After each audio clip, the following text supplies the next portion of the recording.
নমস্কার, আমি রিয়া। আমার ইউটিউব চ্যানেলে আপনাদের সকলকে স্বাগত।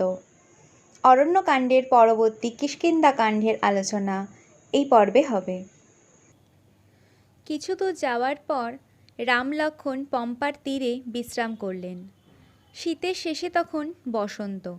বসন্ত আগমনে অপূর্ব শোভা রয়েছে চারিদিকে। পম্পার জল মুক্তার মতো টলমল করছে। বনভূমির গাছে গাছে ফুলের সমারোহ। কিন্তু রামচন্দ্রের অন্তরের ব্যথার লাঘব কই।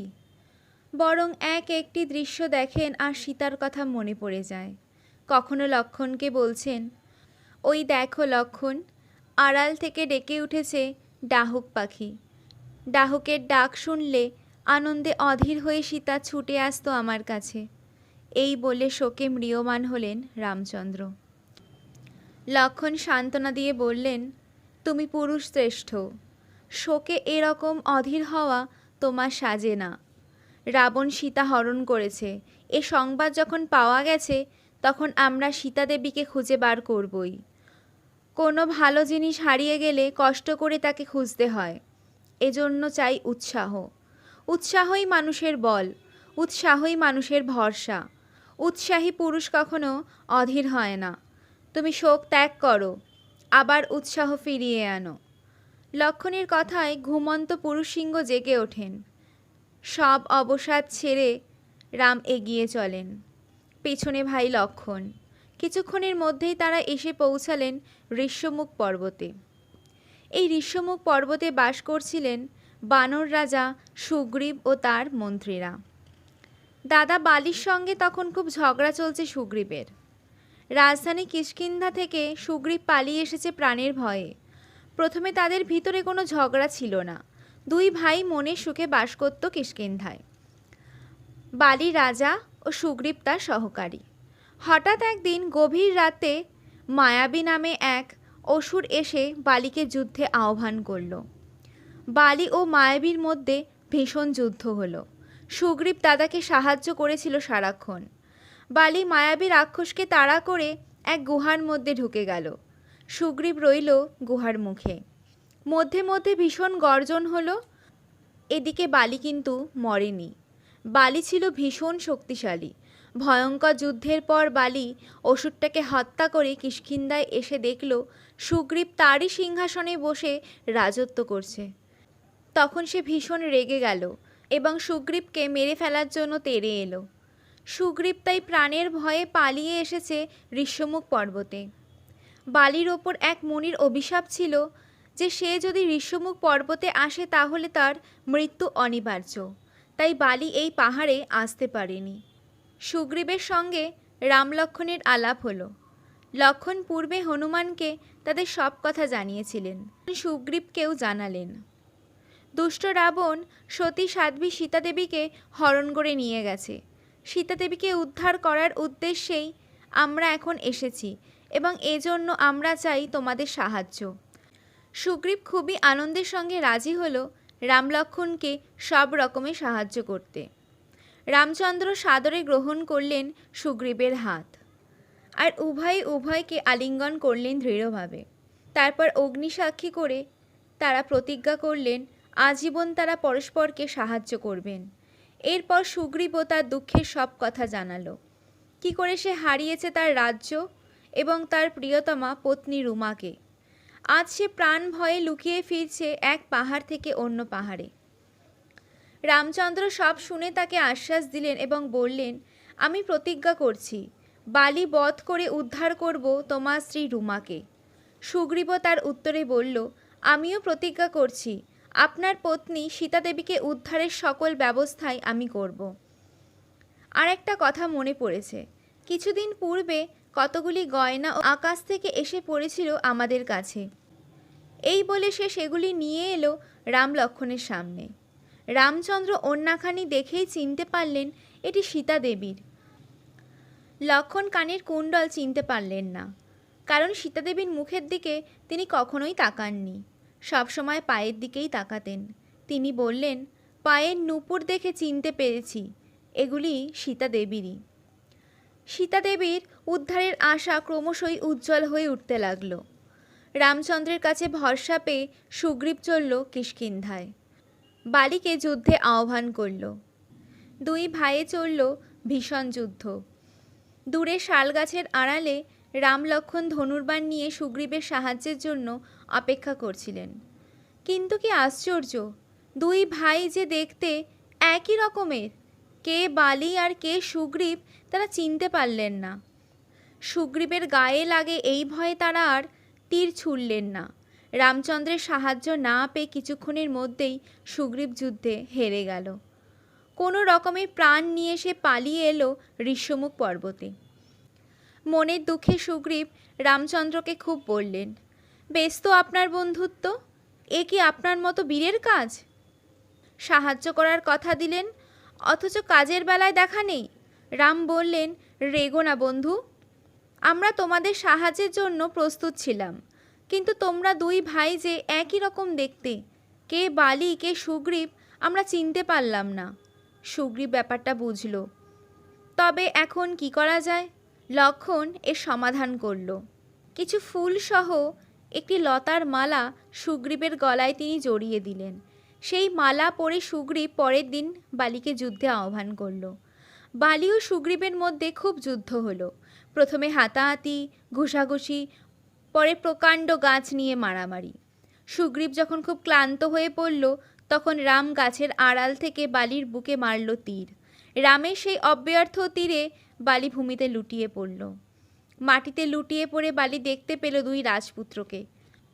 পরিচয় নিয়ে জানল তারাই রাজা দশরথের পুত্র রাম লক্ষ্মণ। বালি রামকে তীব্র তিরস্কার করল। তুমি কি জগৎ বিখ্যাত বীরপুরুষ রামচন্দ্র? তুমি যদি এত বড় বীর, তবে সম্মুখে যুদ্ধ করলে না কেন? আজ বুঝতে পারলাম তুমি মস্ত বড় কাপুরুষ। রাম বললেন, তুমি বিনা দোষে সুগ্রীবকে রাজ্য ছাড়া করেছ, কেড়ে নিয়েছ তার প্রিয়তমা পত্নীকে। অনেক পাপ করেছ তুমি, সেই পাপের ফল তোমাকে ভুগতে হবে। বালি মারা গেল। বালির মৃত্যু সুগ্রীবকে খুবই বেদনা দিল। শোকে কাতর হয়ে বলল, আমি চাই না রাজ্য, দাদার ছেলে অঙ্গদ হোক রাজা। কিন্তু রামচন্দ্র অনেক বুঝিয়ে সুগ্রীবকেই কিষ্কিন্ধার সিংহাসনে বসিয়ে দিলেন। বালির ছেলে অঙ্গদ হল যুবরাজ। বসন্ত ও গ্রীষ্ম কেটে গেল, বর্ষা আসে আসে। রাম সুগ্রীবকে বললেন, বর্ষার মাসগুলো তুমি কিষ্কিন্ধায় রাজ্যসুখ ভোগ করো, তারপরে সীতাকে খোঁজ করে দিতে হবে, সে কথা যেন মনে থাকে। এই বলে তিনি গেলেন প্রস্রবণগিরির একটি গুহাতে। এদিকে বর্ষা ঘনিয়ে এলো। কিন্তু হায়, আজ সীতা কোথায়? এই কথা রাম বারবার বলেন আর শোকে মুহ্যমান হয়ে পড়েন। কিন্তু লক্ষ্মণ তাকে সান্ত্বনা দেন। এই বর্ষায় আমাদের অপেক্ষা করা ছাড়া আর কোনো উপায় নেই। বর্ষার শেষে আমরা পূর্ণ উদ্যমে আবার কাজে লাগব। বর্ষা শেষ হলো, শরৎ আসে, আলোর বর্ণায় আকাশ ভরে আসে। জলে ভরপুর নদ নদী আর বনভূমি ভরপুর নানাবিধ শস্যে। শরৎও শেষ হয়ে যায়, কিন্তু সুগ্রীব যে একেবারে চুপ। লক্ষ্মণকে ডেকে রাম বললেন, ভাই, বানর রাজার ভরসায় আমরা এতদিন এখানে পড়ে রইলাম, কিন্তু সে তো কোনো সাড়া দিচ্ছে না। লক্ষ্মণ বললেন, সুগ্রীব সিংহাসন পেয়ে সব ভুলে গেছে দাদা। আমি ধনুর্বাণ নিয়ে এক্ষুনি যাচ্ছি, তাকে উচিত শিক্ষা দিয়ে আসব। ধনুর্বাণ হাতে লক্ষ্মণকে দেখাচ্ছিল যেন সাক্ষাৎ যম। লক্ষ্মণকে দেখে সুগ্রীব খুব ভয় পেয়ে গেল। সে তাড়াতাড়ি হনুমান প্রমুখ মন্ত্রীদের নিয়ে তার কাছে উপস্থিত হলো। লক্ষ্মণ অত্যন্ত ক্রুদ্ধভাবে বললেন, বর্ষা কবে শেষ হয়ে গেছে তা কি তোমার খেয়াল আছে? তুমি রাজ্য সুখে মেতে আছো, সীতার সন্ধানের তো কিছু করলে না।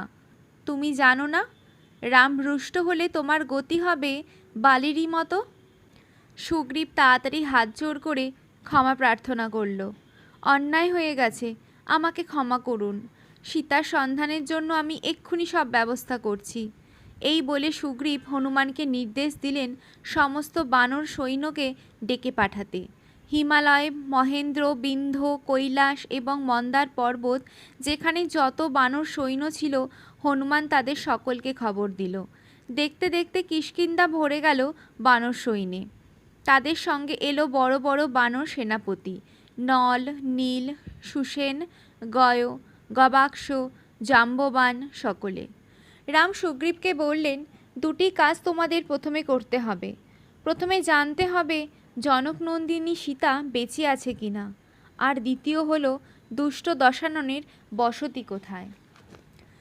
বানরেরা চিৎকার করে বলে উঠল, আমরা সীতার সন্ধান ও রাবণের খবর এক্ষুনি এনে দিচ্ছি। সুগ্রীব তাদের সময় দিলেন 1 মাস। 1 মাসের মধ্যে সীতার সন্ধান এনে দিতে না পারলে কারোর ঘাড়ে মাথা থাকবে না। বানরেরা দলে দলে বেরিয়ে গেল এক এক দিকে। দেখতে দেখতে মাস প্রায় কেটে গেল। পূর্ব, পশ্চিম, উত্তর দিকে যারা গিয়েছিল তারা সকলে ফিরে এল। তারা কোনো সংবাদ গ্রহণ করতে পারেনি। বাকি রইল অঙ্গদ ও হনুমান, যারা দক্ষিণ দিকে গিয়েছিল। তারা তাদের বানর সৈন্য নিয়ে নানা দেশ খুঁজে বেড়ালো, কিন্তু কোনো হদিশ পেল না সীতার। অবশেষে তারা একটি অদ্ভুত বিলের ধারে এসে থামল। বিলের মধ্যে মস্ত এক অট্টালিকা, সেখানে মণিমুক্তার ছড়াছড়ি, তাছাড়া আছে প্রচুর খাদ্য ও পানীয়, কিন্তু কোথাও কেউ নেই। শেষে এক বৃদ্ধা তপস্বিনীকে দেখতে পেল তারা। বৃদ্ধার মন ছিল ভারী কোমল।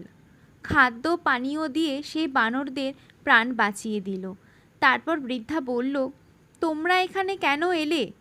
এ যে ময়দানবের পুরী, এখানে যারা আসে তারা কেউ প্রাণে ফিরতে পারে না।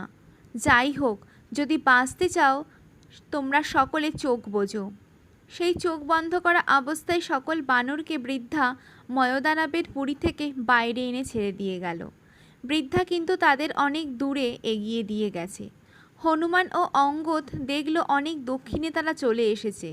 কিছুক্ষণ পর তারা শুনতেও পেল সমুদ্রের গর্জন।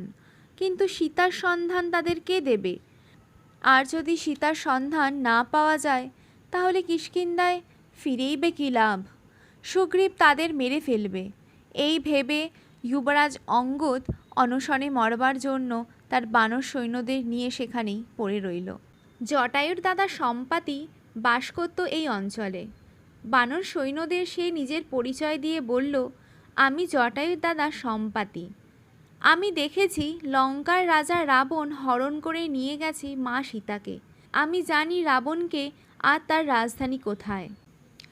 রাবণ হলো বিশ্রবার ছেলে ও কুবেরের ভাই। ওই যে সমুদ্র, ওটি হলো 100 যোজন। ওটি পার হলেই লঙ্কা দ্বীপ।